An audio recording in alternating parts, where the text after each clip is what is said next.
경향신문 2025년도 12월 22일자 기사입니다. 장동혁 계엄을 내란으로 단정, 여당 내란 재판부법 비판. 그렇죠?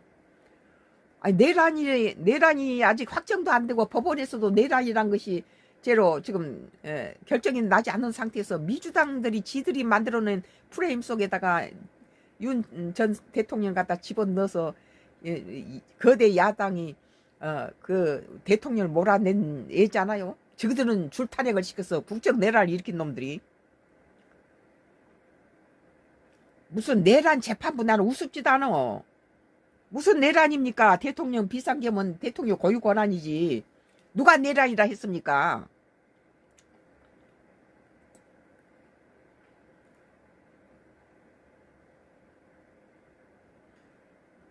험 법학을 들고 발언대로 장동혁 국민의힘 대표가 22일 내란 전담 재판부 설치법에 대한 무제한 토론 필리버스터를 위해 국회 본회의장 발언대로 향하고 있다.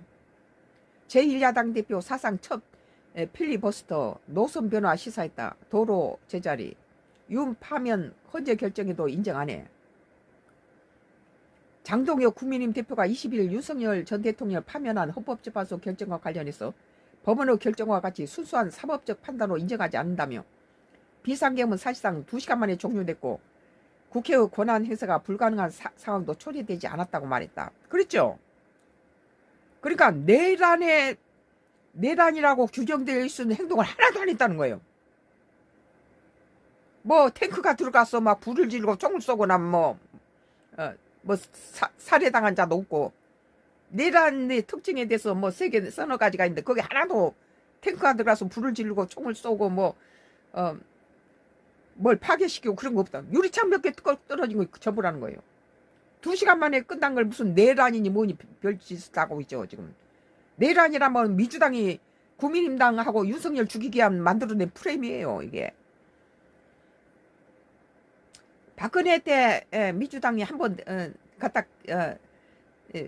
갖다 기존 정부를 대통령을 끌어내서 탄핵을 시키더니 민주당이 정권을 잡으면 이렇게 이런 짓을 좀 한번 간을 보고 나서 또 이런 거예요. 민주당에서 잡을 때 그랬잖아요. 지난 19일에 계엄과 탄핵이 가져온 결과에 대해서 책임져야 된다. 이제는 변해야 할 시점이라며 노선 변화를 시사했지만, 그러면 윤석열의 비상계엄이 탄핵이 원인이고 내란죄로 이렇게 된다면, 그러면 이 비상계엄이라든지 이런 대통령이 이렇게 할 수밖에 없었던 일은 뭡니까?